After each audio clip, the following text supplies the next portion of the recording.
Hello friends, आपल्या सर्वांची आवडती मालिका तुझ्या सोबतीने या मालिकेच्या आजच्या सोमवार 13 एप्रिलच्या एपिसोडमध्ये एकानंतर एक जबरदस्त ट्विस्ट आले आहेत. आणि फ्रेंड्स, शेवटी मल्हारचं सत्य नुपूरला समजलंय. मल्हार हा नुपूरपासून सत्य लपवण्याचा प्रयत्न करत होता की नुपूरला समजू नये की वेदांचा अपघात त्यानेच केलाय. आशाची सुद्धा हीच इच्छा होती की मल्हारचं सत्य नुपूरला कळू नये, नाहीतर नुपूरला खूप मोठा धक्का बसेल, तिचा मैत्रीवरचा विश्वास उडेल आणि वेदांच्या दुःखात ती तिचं संपूर्ण आयुष्य वाया घालवेल. पण शेवटी हेच घडलंय. इन्स्पेक्टर कदमने चक्क वेदांच्या गुन्हेगाराला शोधून काढलंय आणि त्याचा फोटोज इन्स्पेक्टरने चक्क नुपूरला दाखवलाय. आणि नुपूर ही मल्हारकडे रागारागाने सुद्धा पाहतीये. मग हे सगळं प्रकरण आहे तरी काय? खरंच खरा गुन्हेगार कोण आहे हे नुपूरला कळलंय? हे जाणून घेण्यासाठी हा व्हिडिओ शेवटपर्यंत नक्की पहा. फ्रेंड्स, आजच्या एपिसोडच्या सुरुवातीलाच सकाळी सकाळी ऑफिसला जाण्यापूर्वी मल्हार इन्स्पेक्टर कदमला कॉल करतो आणि सांगतो, इन्स्पेक्टर साहेब, कोणत्याही परिस्थितीत तुम्ही ती कॅश कुणी चोरली होती त्या चोराला लवकरात लवकर शोधून काढा. कारण एकदा का तो चोर सापडला, मग त्या चोराला हे करायला कुणी सांगितलं होतं ते आम्हाला कळेल. इन्स्पेक्टर मल्हारला सांगतो, आमचे प्रयत्न सुरू आहेत. मल्हार म्हणतो, हो इन्स्पेक्टर साहेब, माझा तुमच्यावर पूर्ण विश्वास आहे की तुमचे प्रयत्न सुरूच असतील, परंतु तुम्ही या केसवर आणखीन लक्ष द्या. म्हणजे कोणत्याही परिस्थितीत तो चोर सापडायलाच हवा, आम्हाला हे सत्य कळायलाच हवं. मल्हार फोन कट करतो, पण तायडी दरवाजात उभी असते आणि तिने हे सगळं ऐकलेलं असतं. आणि मल्हार चक्क या सगळ्या प्रकरणाच्या उराशी जातोय हे ऐकून तिला जबर धक्काच बसतो. ती खूप चिडते. तायडी आतमध्ये येते आणि विचारते, काय रे मल्हार, सकाळी सकाळी पोलिसांना का कॉल केलास? तर मल्हार सांगतो, तायडी, तेच नुपूरचं कॅश प्रकरण. मी पोलिसांना तेच सांगत होतो की लवकरात लवकर त्या गुन्हेगारांना शोधून काढा. तर तायडी म्हणते, अरे सकाळी सकाळी माणसाने फ्रेश मूड ठेवावा, चांगल्या गोष्टींचा विचार करावा. हे पोलीस केस वगैरे, चोरी या गोष्टींचा काय विचार करतोय? तर मल्हार सांगतो, हो तायडे, तुझं बरोबर आहे, पण नुपूरला या प्रकरणामुळे खूप जास्त त्रास झालाय आणि तिचा त्रास मला नाही सहन होत, म्हणून मी पोलिसांना कॉल केला. हे ऐकून तायडीला मोठा धक्काच बसतो. मल्हार सांगतो, मी त्या गुन्हेगारांना सोडणार नाहीये. मी इन्स्पेक्टर कदमला सुद्धा तेच सांगितलंय की लवकरात लवकर त्या गुन्हेगारांना शोधून काढा. कारण ते चोर सापडले की मग ज्या व्यक्तीने त्यांना ही चोरी करायला सांगितली होती तो व्यक्ती सापडेल. मी त्याला सोडणार नाहीये. तो फक्त नुपूरचा दुश्मन नाहीये, तर माझा सुद्धा दुश्मन आहे. मल्हारसाठी मी दुश्मन झाले हे ऐकून तायडीला खूप राग येतो. आणि मग मल्हार म्हणतो, माझी तर पूर्ण खात्री आहे, तो जो कोणी असेल ना, तो आपल्या ऑफिसमधीलच असेल. कारण आपल्या ऑफिसमध्ये त्याला नुपूर नकोय. डिफरन्स ऑफ ओपिनियन असू शकतो, मतभिन्नता असू शकते, पण याचा अर्थ असा होत नाही की त्या व्यक्तीला असं षड्यंत्र करून चक्क कंपनीच्या बाहेरच काढायचं. मला हे बिलकुल पटलेलं नाहीये आणि मी या प्रकरणाचा सोक्ष मोक्ष लावणारच आहे. मी हे सत्य शोधून काढणारच आहे. हे ऐकून तायडीला मोठा धक्काच बसतो की मल्हार नुपूरसाठी काहीही करायला तयार आहे. आणि मल्हार हा तायडीला सांगतो, तायडे, आता तो दिवस जास्त लांब नाहीये जेव्हा तो गुन्हेगार माझ्या हातात असेल. आणि मग मी त्याची अशी अवस्था करेल ना की यानंतर तो कधीच कोणाच्या वाट्याला जायचा विचार करणार नाही. कमीत कमी मिस नुपूरकडे तरी तो ढुंकून सुद्धा पाहणार नाही. हे सगळं मल्हार त्या गुन्हेगाराबद्दल बोलत असतो, पण खरी गुन्हेगार तर तायडीच असल्यामुळे तायडीला खूप राग येतो. पण मल्हार समोर ती काहीच बोलू शकत नाही. आणि इकडे अन्वय आणि आशा दोघे आपापली कामं करत असतात, तर नुपूर ऑफिसला जायची तयारी करत असते. आणि आशा आणि अन्वय हे दोघे सुद्धा एकमेकांना इशारा करतात की काल रात्री जे काही घडलं त्यानंतर नुपूर खूप चिडलेली होती, तिच्याशी कोणी बोलायचं. आशा सांगते, थांब मी बोलते. तेवढ्यात नुपूर ही तिची बॅग घेऊन जाऊ लागते. तर आशा म्हणते, नुपूर, डबा घेतलास ना? सांग बरं, डब्यात काय दिलं असेल? तर नुपूर सांगते, पोळी भाजीच दिली असणार. आशा म्हणते, अरे हो, पोळी भाजीच दिली आहे, पण कोणती भाजी सांग बरं? तुझ्या आवडीची भरली भेंडी बनवली आहे. नुपूर म्हणते, ठीक आहे. नुपूर जास्त काही रिॲक्शन देत नाही. त्यामुळे मग अन्वय म्हणतो, नुपूर, तुला एक सांगायचंच राहिलं. काल ज्या ठिकाणी मी इंटरव्ह्यूला गेलो होतो ना, इंटरव्ह्यू खरंच खूप छान झाला आणि यावेळेस मला नोकरी नक्की मिळेल असं वाटतंय. तर नुपूर त्याला फक्त ऑल द बेस्ट म्हणते आणि तिच्या चेहऱ्यावर 12 वाजलेलेच असतात. आणि मग आशा आणि नुपूर हे दोघेही एकमेकींसमोर येतात. आशा म्हणते, नुपूर, आपण एक काम करूया, आज संध्याकाळी आपण कुल्फी खायला जाऊया. तर नुपूर सांगते, नाही, मला कुल्फी खायला नाही यायचं आहे, कारण आज दुपारनंतर मला पोलीस स्टेशनमध्ये जायचं आहे इन्स्पेक्टर कदमांना भेटायला. तेच वेदांची केस पुढे इन्व्हेस्टिगेट करणार आहेत. आशा आणि अन्वयला मोठा धक्काच बसतो. आशा नुपूरला म्हणते, नुपूर, तू अशी का वागतीये? तू नुपूरसारखी वाग ना. तर नुपूर म्हणते, आई, मी जशी आहे तशीच वागतीये. आशा उत्तर देते, नाही, तू तशी वागत नाहीये. मला असं म्हणायचं आहे की तू काल परवा जशी वागत होती तशी वाग ना. तर नुपूर म्हणते, नाही आई, ते चुकीचं होतं. मी भरकटले होते, पण आता मी योग्य रस्त्यावर आहे. आणि जोपर्यंत मी वेदांच्या गुन्हेगाराला शिक्षा करत नाही तोपर्यंत मी पुन्हा मनमोकळेपणाने जगणार नाही. आशाला जबर धक्काच बसतो आणि नुपूर तेथून निघून जाते. नुपूर जे काही म्हटलीये की तिला वेदांच्या गुन्हेगाराला शिक्षा द्यायची आहे, याचा अर्थ ती मल्हारला शिक्षा देणार. आणि जर तिला मल्हारच गुन्हेगार आहे हे समजलं तर नुपूर आणखीन दुःखी होईल हे आशाला माहीत असतं. त्यामुळे ती खूप टेन्शनमध्ये येते.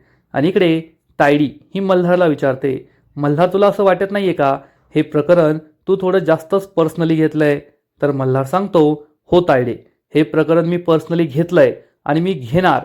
तायडी विचारते, हो ते मला माहिती आहे, पण तू नुपूर आहे म्हणून हे प्रकरण जास्त पर्सनली घेतलंय का? मल्हार म्हणतो, काय? तर तायडी म्हणते, ठीक आहे, थोडं स्पष्टच विचारते, तू हे प्रकरण एवढं पर्सनली घेतलंय, मग तुझ्या मनात नुपूरविषयी काही फिलिंग्स वगैरे आहेत का? तर मल्हार म्हणतो, नाही तायडे, असं काहीच नाहीये. आता नुपूरसुद्धा आपली एम्प्लॉईज आहे ना, म्हणून दुसरं कुणी असतं तरी मी हेच केलं असतं. आणि या प्रकरणात आपल्या कंपनीचं नाव सुद्धा किती बदनाम झालंय. तायडी म्हणते, हो, बदनाम झालंय, पण तुझ्या मनात खरंच तसं काही नाहीये ना? तर मल्हार सांगतो, नाही तायडे, माझ्या मनात तसं काहीच नाहीये. तायडी म्हणते, ठीक आहे, पण मला एक वचन दे, एक प्रॉमिस कर. तुझ्या मनात कोणत्याही मुलीबद्दल तसा विचार आला तर तू सगळ्यात आधी मला सांगशील. मल्हार म्हणतो, ऑफकोर्स तायडे, मी तुला सगळ्यात आधी सांगेल. आणि तो तायडीला प्रॉमिस करतो. तायडी म्हणते, मला माहीत होतं तू एक क्षणही विचार करणार नाही मला वचन देण्याआधी. आणि मल्हार विचारतो, तायडे, तू का सकाळी सकाळी आली होतीस? तर तायडी म्हणते, अरे, ते आज सॅलरी स्लिप द्यायच्या आहेत ना, आज सगळ्यांची सॅलरी करायची आहे, तर तुझ्या सह्या हव्या होत्या. मल्हार म्हणतो, ठीक आहे. आणि मल्हार चक्क ही फाईल वाचू लागतो. तायडी चांगलीच घाबरते आणि विचार करते, मल्हार आज ही फाईल का पाहतोय? जर मल्हारने सगळे फाईल पाहिली तर त्याला कळेल की मी अनेक फेक एम्प्लॉईजच्या नावाने सॅलरी घेते आणि अनेक लोकांना खोट्या सॅलरी स्लिप दाखवून जास्तीचे पैसे उकळते. तायडी मल्हारजवळ बसते आणि विचारते, मल्हार, काय झालं? आज तू सॅलरी स्लिप्स का पाहतोय? तू तर नेहमी पाहत नाही. मल्हार सांगतो, मिस नुपूरची सॅलरी स्लिप पाहतोय. त्यांनी 15 दिवसांसाठी जॉईन केलं होतं ना. तायडी म्हणते, नको काळजी करू, मी तुला पूर्ण महिन्याचाच पगार देणार आहे. मल्हार खूप खुश होतो आणि म्हणतो, मला तुला हेच सांगायचं होतं. आणि तो सही करतो. तायडीचा चेहरा पाहण्यासारखा होतो की याला नुपूर सोडून दुसरं काहीच दिसत नाही, फक्त दिवसभर नुपूर नुपूर नुपूरच करत असतो हा. मग थोड्या वेळाने मल्हार आणि दीप हे त्यांच्या ऑफिसमध्ये असतात. तेवढ्यात नुपूर ऑफिसमध्ये येते. मल्हार खूप आनंदाने, उत्साहाने, गुड मॉर्निंग नुपूर असं म्हणतो. तर नुपूर एकदम सुटकी चेहरा करून गुड मॉर्निंग असं म्हणते आणि तिचं काम करू लागते. मल्हारला कळतच नाही की नुपूरला काय झालंय आणि तो म्हणतो, काय झालंय नुपूरला? तर दीप म्हणतो, तुझ्यामुळेच काहीतरी झालं असेल, तू काहीतरी बोलला असशील, चिडला असशील, म्हणून ती रागवली असेल, दुःखी असेल. तर मल्हार सांगतो, नाही, मी असं काहीच केलेलं नाहीये. तर दीप म्हणतो, मग आता तिला काय प्रॉब्लेम आहे हे तू शोधून काढायला पाहिजे. असं म्हणून दीप तेथून जातो आणि मल्हार हा पुन्हा एकदा नुपूर समोर येतो आणि विचारतो, नुपूर, काय झालंय? तुझा चेहरा असा का पडलाय?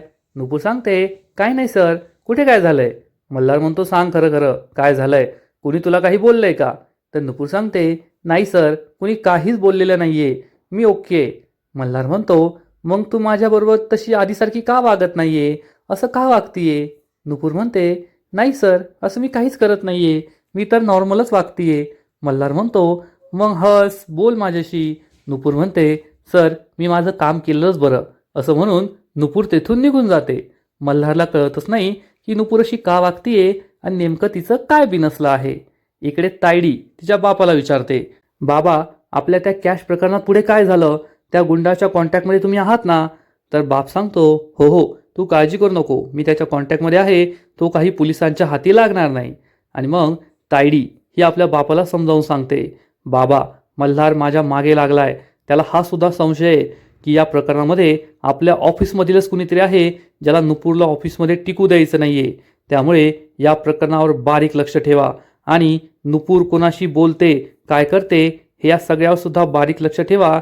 मला कोणत्याही परिस्थितीत नुपूर या कंपनीत टिकायला नको आहे, हे सगळं मला कळत राहिलाच पाहिजे. तायडीचा बाप म्हणतो, ठीक आहे, तुला सगळी माहिती मिळेल. आणि इकडे दीप नुपूरचे जे असिस्टंट असतात त्या सगळ्यांना त्यांची सॅलरी स्लिप देतो, त्यांचे चेक्स देतो. हे सगळे लोक दीपला थँक्यू म्हणतात. तर दीप म्हणतो, त्यात थँक्यू म्हणण्याची गरज नाही आहे, तुम्ही महिनाभर मेहनतीने काम केलं आहे, हा त्याचाच रिवॉर्ड आहे. सगळे त्याला थँक्यू म्हणतात. आणि मग दीप नुपूरजवळ येतो आणि म्हणतो, नुपूर, तुझ्या सॅलरीचा चेक माझ्याकडे नाही आहे, हा चेक तू मल्हारकडून घे. नुपूर विचारते, पण का? या बाकी सगळ्यांना तर तू चेक दिला, मग माझा चेक मल्हार सर का देतील? तर दीप सांगतो, आता मला काय माहीत, तोच म्हणाला की हे चेक मी नुपूरला स्वतः देईल, त्यामुळे त्याने तुला बोलवलं आहे आणि तू त्याला आता जाऊन भेटू शकते, त्याने तुला भेटायला बोलवलं आहे. नुपूर म्हणते, ठीक आहे. नुपूर ही मल्हारच्या केबिनमध्ये येते. तर मल्हार तेथे कॉफी आणि कुकीज सगळं अरेंज करत असतो. नुपूर आल्यावर तो म्हणतो, नुपूर, बरं झालं तू वेळेवर आलीस, आपल्यासाठी गरमागरम कॉफी बनवून घेतली आहे आणि कुकीजसुद्धा आहेत, तुला या कुकीज खूप आवडतील. तर नुपूर ही लगेच मल्हारला विचारते, मल्हार सर, खरं खरं सांगा, तुम्ही हे सगळं जाणून बुजून केलं आहे ना?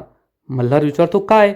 तर नुपूर म्हणते, बाकी सगळ्यांचे चेक दीपने दिले, पण माझा चेक घेण्यासाठी तुम्ही मला येथे बोलवलं, कारण तुम्हाला माझ्याशी बोलायचं होतं, बरोबर ना?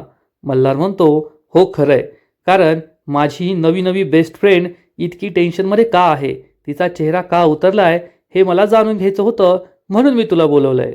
तर नुपूर ही डायरेक्ट मल्हारला म्हणते, सर, फ्रेंडशिपचा आणखीन एक नियम असतो की प्रत्येकाची पर्सनल स्पेस जपायला हवी. मल्हारला वाईट वाटतं. नुपूर म्हणते, सर, मला माहिती आहे, आपली फ्रेंडशिप मीच केली, मीच हात पुढे केला सर्वात आधी, पण मला माझ्या पर्सनल स्पेसमध्ये तुम्ही येऊ नये असं वाटतंय आणि सध्या तरी मला याबद्दल काहीच बोलायचं नाही आहे. तुम्ही मला माझ्या सॅलरीचा चेक आत्ता देताय की मी नंतर येऊ? तर मल्हार तिला सॅलरीचा चेक देतो. नुपूर हा चेक पाहते आणि म्हणते, सर, हे काय आहे? मी तर फक्त 15 दिवसच काम केलं आहे आणि तुम्ही मला 1 महिन्याची सॅलरी का दिली आहे? तर मल्हार म्हणतो, नुपूर, तू फक्त माझी एम्प्लॉई नाही आहे, तर माझी मैत्रीणसुद्धा आहेस. तर नुपूर म्हणते, सर, मला हे बिलकुल आवडलेलं नाही आहे, तुम्ही बाकीच्या एम्प्लॉईजला जसं ट्रीट करता तसंच मलासुद्धा ट्रीट करा, नाहीतर मी ही सॅलरी घेणार नाही. मला फक्त 15 दिवसांचीच सॅलरी हवी आहे आणि आपली मैत्री ही ऑफिस बाहेर असायला हवी, ऑफिसमध्ये नाही. असं म्हणून नुपूर तेथून निघून जाते. मल्हारला मोठा धक्काच बसतो आणि मल्हार लगेच आशाला कॉल करतो आणि विचारतो, कोठे आहात तुम्ही? मला तुम्हाला आत्ताच्या आत्ता भेटायचं आहे. आणि मग थोड्याच वेळात मल्हार आशाला भेटायला एका कॅफेमध्ये येतो आणि आशा त्याला काल रात्री काय घडलं ते सगळं सांगते. ही नुपूर घरी आल्यानंतर मीनाने तिला खूप सुनावलं, तू एका श्रीमंत बकऱ्याबरोबर दिवसभर गाडीत हिंडतेस आणि मजा मारतेस, असं ती म्हणाली. आशा पुढे सांगते की मीना ही नुपूरला हे सुद्धा म्हणाली की तुझं वेदांतवर खरं प्रेम नाहीये, तुझं वेदांतवर खरं प्रेम असतं तर तू त्याचा गुन्हेगार शोधून काढला असता, पण तुला त्याचं काही घेणं देणंच नाहीये. आणि मग नुपूर ही मीनाला म्हणाली, वहिनी, मी तुला थँक्यू म्हणायला हवं, खरंच मी माझं उद्दिष्ट विसरले होते आणि तू पुन्हा एकदा मला त्याची आठवण करून दिलीस, त्यामुळे ती नुपूर अशी वागतीये. मल्हार डोक्याला हातच लावतो. मल्हारला खूप टेन्शन येतं आणि आशा सांगते, मल्हार, नुपूर 1-1.5 वर्षांपूर्वी जशी होती ना, आत्तासुद्धा अगदी तशीच झाली आहे, आयुष्यात रस नसलेली, स्वतःचं आयुष्य न जगणारी. मल्हार म्हणतो, हो ना आई, मी किती प्रयत्न केले होते नुपूरला या सगळ्यातून बाहेर काढण्याचे, आपण 10 पावलं पुढे गेलो होतो, पण आता या सगळ्या प्रकरणामुळे आपण 20 पावलं मागे गेलो आहोत आणि हे अतिशय चुकीचं आहे. आशा विचारते, पण आता पुढे काय करायचं? तर मल्हार म्हणतो, आई, यावर एकच मार्ग आहे आणि तो म्हणजे मी स्वतःला नुपूर समोर खोटारडा आहे हे सिद्ध करणं, मी स्वतःचा गुन्हा नुपूर समोर कबूल करणं, मीच वेदांचा खून केलाय, त्याचा अपघात केलाय, हे मी तिला सांगून टाकायला हवं. हे ऐकून आशाला मोठा धक्काच बसतो आणि आशा म्हणते, मल्हार, मला हे मान्य नाही. मल्हार आशाला समजवण्याचा प्रयत्न करतो, आई, याशिवाय आपल्याकडे दुसरा कोणताच मार्ग नाहीये. आपण जर नुपूरला सांगितलं नाही सत्य, तर नुपूर कधीच या फोबियामधून बाहेर येऊ शकणार नाही. मी सापडलो नाही तर खरा गुन्हेगार सापडणार नाही आणि खरा गुन्हेगार सापडणार नाही म्हणजे नुपूर कधीच खुश होणार नाही कायम याच गिल्टमध्ये असेल की ती वेदांच्या गुन्हेगाराला नाही शोधू शकली, आणि हे खूप चुकीचं असेल. त्यामुळे मला तुम्ही परमिशन द्या, मी नुपूरला सगळं सत्य सांगून टाकतो. आता थांबून काहीच फायदा नाहीये. आशाला जबर धक्काच बसतो. आशा म्हणते, नाही मल्हार, हा अतिशय चुकीचा मार्ग आहे. मला मान्य आहे की नुपूर आता खूप दुःखी आहे, आणि जोपर्यंत वेदांचा खरा गुन्हेगार सापडत नाही तोपर्यंत ती जगणार नाही, नव्याने मनमोकळेपणाने जगायला शिकणार नाही. पण त्यासाठी तू तिच्यासमोर सत्य सांगणं, तू गुन्हेगार आहे सांगणं, हे खूप चुकीचं आहे. कारण आत्ता कोठे तुझी आणि तिची मैत्री झाली होती आणि तिने जगायला सुरुवात केली होती. जर तिला समजलं तूच वेदांचा गुन्हेगार आहे आणि तू तिच्याशी खोटं बोलला, तर ती कधीच जगू शकणार नाही. ती नेहमी दुःखी राहील. उलट वेदांचा अपराधी तू आहे याचं तिला सगळ्यात जास्त दुःख होईल, आणि ती आयुष्यात पुन्हा कधीच हसणार नाही, कधीच आयुष्य मनमोकळेपणाने जगणार नाही. मल्हार म्हणतो, मग आई, तुमची काय इच्छा आहे? आता पुढे काय करायचं? तेव्हा आशा ही मल्हारला समजावून सांगते, मल्हार, पुढे काय करायचं ते मला नाही माहीत, पण तुला आठवतंय का तू मला काय वचन दिलं होतं? जेव्हा तू मला सत्य सांगितलं होतंस की तूच वेदांचा अपघात केलाय, तेव्हा तू मला म्हणाला होतास की आई, मला एक संधी द्या, मी नुपूरचं आयुष्य, तिचं भविष्य एकदम सुंदर बनवेल. मग हेच आहे का नुपूरचं सुंदर भविष्य? तू तिला हेच भविष्य देणार आहेस का? मल्हार, तू हे करू नकोस. तू जर हे केलं ना तर नुपूरवर आणखीन मोठा दुःखाचा डोंगर कोसळेल, ती दुःखी होईल, एवढं लक्षात ठेव. मल्हार सुद्धा याचा विचार करतो, पण आता या प्रकरणातून बाहेर कसं पडायचं यासाठी आशा आणि मल्हारने कदाचित एखादा प्लॅन बनवला असेल, पण तो सध्या आपल्याला माहीत नाहीये. आणि इकडे नुपूर ही घरी जात असते, तेवढ्यात तिला इन्स्पेक्टर कदम कॉल करतो आणि म्हणतो, मिस नुपूर, तुमच्याशी महत्त्वाचं बोलायचं आहे. नुपूर विचारते, काय झालं साहेब? तर इन्स्पेक्टर कदम सांगतो, वेदांतच्या केसमध्ये आम्हाला एक महत्त्वाचा क्लू मिळालाय. नुपूरला आश्चर्याचा धक्काच बसतो. नुपूर विचारते, सर, क्लू म्हणजे तुम्हाला कळलंय का वेदांचा अपघात कोणी केलाय? इन्स्पेक्टर सांगतो, आत्ता मी तुम्हाला काही सांगू शकत नाही, अनेक गोष्टी या फोनवर नाही बोलतायत, तुम्ही येथे पोलीस स्टेशनमध्ये या.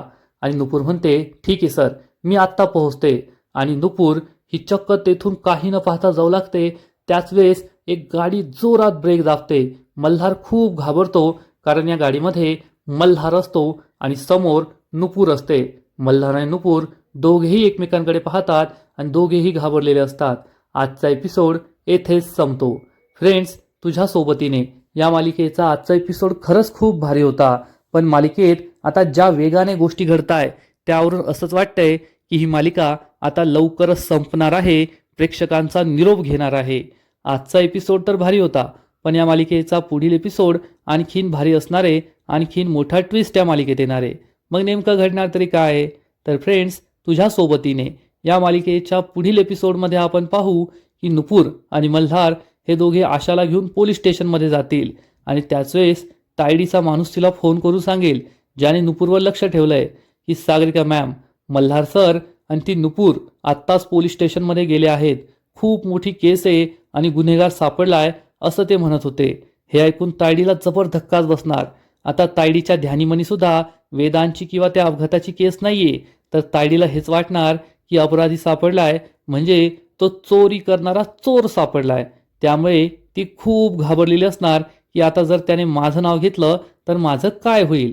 आणि इकडे नुपूर, आशा, मल्हार हे पोलीस स्टेशनमध्ये आलेले असतील, आणि इन्स्पेक्टर चक्क नुपूरला एक फोटो दाखवणार आणि सांगणार, मिस नुपूर, हा आहे तुमच्या वेदांचा गुन्हेगार. याच व्यक्तीने तुमच्या वेदांचा अपघात केला होता आणि आम्हाला त्याचा फोटो सापडलाय. हे पाहून मल्हारच्या पायाखालची जमीनच सरकणार. त्याचा विश्वासच बसणार नाही की पोलिसांनी चक्क माझा फोटो हा नुपूरला दाखवलाय. तसं पाहायला गेलं तर मल्हारला एवढी घाबरायची गरज नाहीये, परंतु शेवटी माणसाने एखादा गुन्हा केल्यानंतर आणि तो माणूस जर चांगला असेल, चांगली व्यक्ती असेल, तर त्याला नेहमीच भीती वाटत असते. हे मात्र खरं. मल्हारबरोबर तेच झालंय. हा ॲक्सिडेंट मल्हारच्या हातून झालाय असं तायडीने त्याच्या मनावर बिंबवलंय. त्यामुळेच मल्हार खूप घाबरला, आणि मग हा फोटो हातात दिल्यानंतर नुपूरला सुद्धा जबर धक्का बसला. नुपूरने मल्हारकडे पाहिलं.